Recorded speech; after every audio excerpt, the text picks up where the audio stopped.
Namaskar.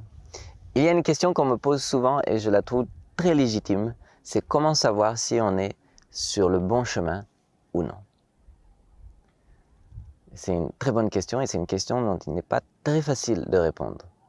Je me rappelle qu'un jour étant un jeune yogi, un dada, donc un de ces moines comme moi-même, nous a donné une classe, un cours, et puis il a dit il y a 3 choses qui sont très importantes dont il faut se garder. La première, c'est se comparer aux autres. Évidemment, on comprend tous ça, que quand on se compare aux autres, on risque de développer des complexes de supériorité ou d'infériorité, et puis on risque de ne jamais devenir soi-même, tel que le Créateur l'a voulu. Nous sommes tous uniques. Donc, devenir soi-même, pour vraiment sentir ce que l'on est, ce que l'on veut, ce que l'on cherche, il faut éviter de se comparer aux autres. Deuxième chose, il faut éviter de vivre dans le passé. On ne peut agir que sur le présent, et c'est en agissant sur le présent que l'on va changer notre destinée future. On peut jeter un coup d'œil sur le rétroviseur de temps en temps pour apprendre de notre passé, mais on vit dans le présent, on vit dans le présent. Et puis troisième chose, il dit, il faut éviter de douter de son maître, douter de sa voie, douter du chemin que l'on a choisi. Et ça m'a un peu questionné. Parce que je suis issu d'une culture occidentale, j'ai étudié les sciences, la philosophie, et le doute est quelque chose d'important. C'est-à-dire c'est en doutant que l'on apprend à mieux connaître ce que l'on fait. Quand on doute, on se pose des questions. Quand on se pose des questions, on développe notre esprit critique, et en se questionnant, on comprend mieux ce que l'on fait, où l'on va, et on s'assure que l'on ne fait pas d'erreur. Aujourd'hui, après 20 ans de pratique, je reviens sur cet aspect. Alors, je rencontre beaucoup de gens qui, lorsqu'ils cherchent un chemin spirituel, lorsqu'ils cherchent l'éveil de la conscience, vont prendre tout un tas d'informations. Et il y a tellement d'informations entre les livres, Internet, etc. Il y a tellement d'enseignements qui sont là. Et ils vont faire un peu leur propre sauce de tous ces enseignements. Et ils vont suivre, comme bon le semble, tel enseignement de telle personne, tel enseignement de telle personne. Et finalement, lorsqu'on revoit ces personnes, année après année, on se rend compte qu'il n'y a pas une grande transformation. Le progrès est lent. Peut-être pas dans tous les cas, mais en général, le progrès est lent. On ne sent pas que la personne s'est vraiment transformée. Pourquoi? Parce que pour se transformer, il faut abandonner quelque chose de soi-même. On dit que les plus grands obstacles à l'évolution spirituelle, c'est le mental et c'est l'ego. Le mental et l'ego sont intimement liés. Le mental est la manifestation de l'ego. Donc, lorsque la personne choisit par elle-même quelle pratique lui sied mieux, en fait, il risque de tomber dans le piège, il ou elle risque de tomber dans le piège d'essayer de satisfaire, d'essayer de rendre ce chemin confortable pour l'ego. Alors que dans la spiritualité, si vous voyez les grands maîtres et les histoires de leurs disciples, le maître n'avait de cesse que de briser l'ego de leurs disciples. Pourquoi? Parce que en brisant l'ego, on arrive à obtenir de cette personne un abandon. Et lorsqu'il y a un abandon, il y a 100% de l'énergie de cette personne maintenant et s'abandonne et travaille dans la direction de l'enseignement qui lui est donné. Tant qu'il y a l'ego, il y a une résistance. Alors je crois qu'il y a des étapes. Et la première étape, lorsque vous choisissez votre chemin spirituel, elle doit constituer une démarche rationnelle où le doute a son rôle à jouer. C'est de voir que dans la philosophie qu'on me propose, les écrits qu'on me propose, les pratiques qu'on me propose, essayez de voir qu'elles ne sont pas dogmatiques. Elles sont basées sur la rationalité. La philosophie est rationnelle, elle est logique. Les pratiques aussi ont une explication rationnelle, logique. La rationalité, c'est ce qui nous rassemble, c'est ça qui est universel. Tout le monde est d'accord que 2 plus 2 font 4. Que l'on soit noir, blanc, riche, pauvre, que l'on vive au pôle sud ou bien au pôle nord, 2 plus 2 font 4. On est tous d'accord là-dessus. Et c'est ça qui nous réunit.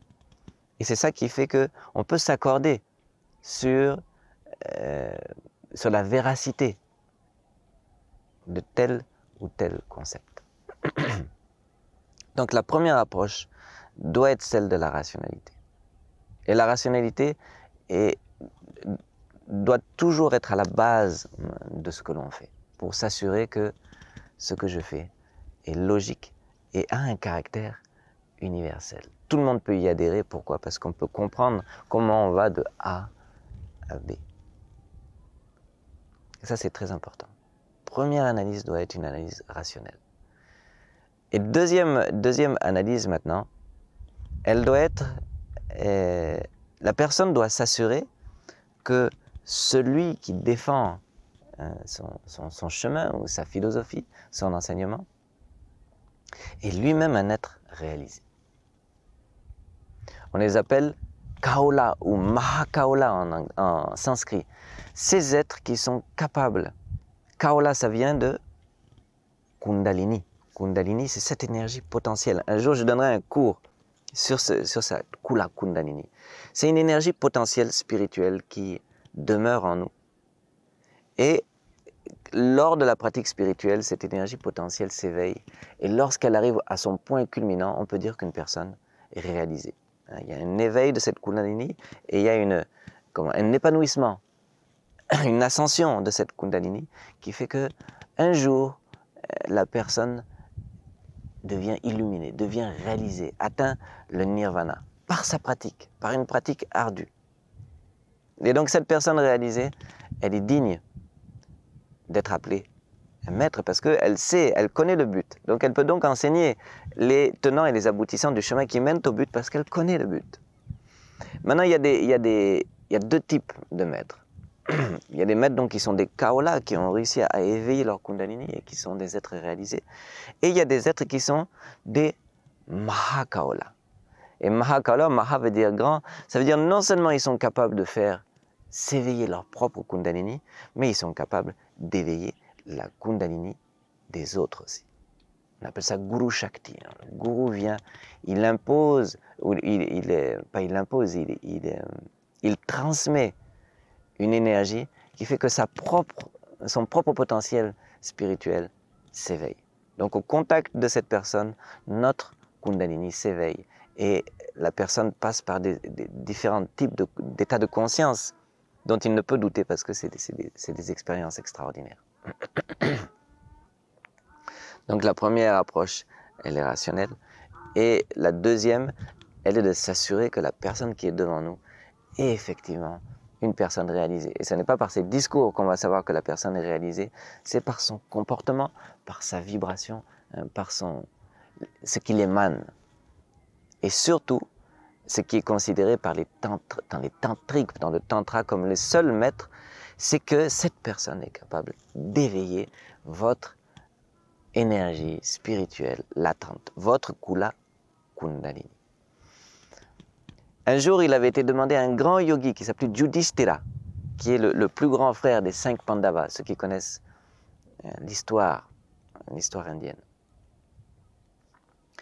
Et Yudhishthira était un grand yogi. Son nom même veut dire celui qui reste calme, même lorsqu'il est dans le feu de la bataille. Il est intérieurement imperturbable, Yudhishthira. Et on avait demandé, hein, les aspirants à la spiritualité avaient demandé à ce grand yogi, mais comment savoir quel chemin suivre?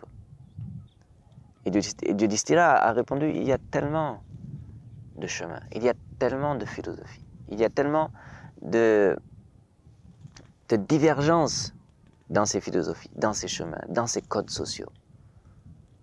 Il y a tellement d'intellectuels, mais tous se querellent entre eux. Personne ne tombe d'accord. Qui suivre, qui ne pas suivre, c'est une question épineuse. Et puis ensuite, il a dit, la spiritualité, ou le trésor de la spiritualité, l'essence de la spiritualité, ce qu'on appelle le dharma en sanskrit, se trouve à l'intérieur de nous. Il n'est dans aucune écriture, il n'est dans aucune personne. Il est à l'intérieur de soi et il doit se trouver se retrouver à l'intérieur de soi, par une pratique méditative, par une pratique introspective, où l'on trouve, où l'on découvre notre essence. Et il dit, vous devez suivre ces grands yogis, justement, ces grands êtres réalisés, ces Mahakaula. Vous devez suivre ces gens qui ont, qui ont démontré de façon pratique ce qu'est cet aboutissement que tous on recherche. Cette félicité que tous on recherche, cette connaissance que tous on recherche.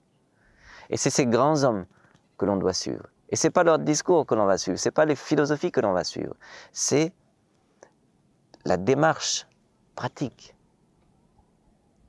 De quelle manière on doit méditer. C'est-à-dire, ils vont nous donner des outils pour que dans notre laboratoire intérieur, notre laboratoire mental, on puisse faire notre propre recherche. Ce sont des gens extrêmement pratiques.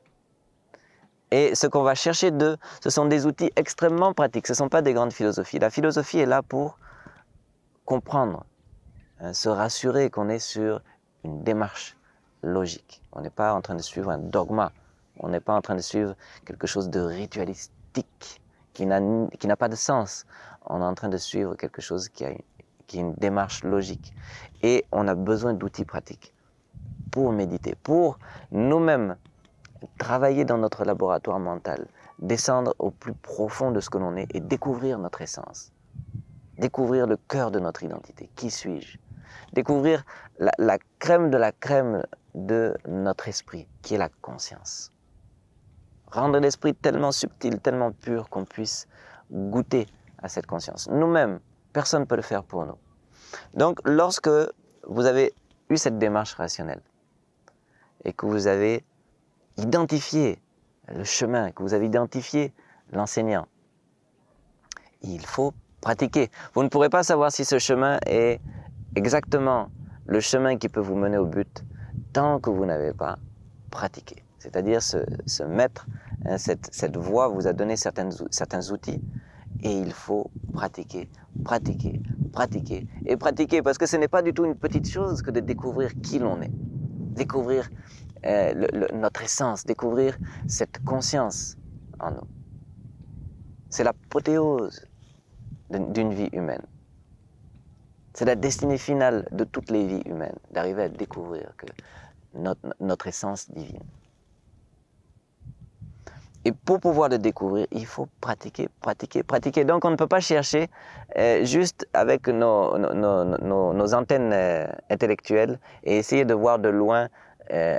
Et non, si c'est plutôt chaud, plutôt froid, comme une personne qui tend son pied pour goûter l'eau, c'est un peu chaud, c'est un peu froid, je ne sais pas si je vais me baigner ou pas. Non. Une fois que vous êtes arrivé près de la source, il faut plonger. Vous enlevez vos habits, vous êtes nu et vous plongez sans aucune retenue dans l'eau. Et vous pratiquez. Et c'est ça la pratique. Pratiquer, pratiquer, pratiquer. Et si vous voulez arriver au summum bonum d'une vie, il faudrait que ce but spirituel doit devenir le but de votre vie. Et vous voyez à quel point ça va devenir important, à quel point ça va changer votre vie, à quel point vous allez pratiquer, parce que finalement ça devient le but ultime de tout ce que vous faites. Bien sûr, on se nourrit, on s'occupe de sa famille, de la société, etc.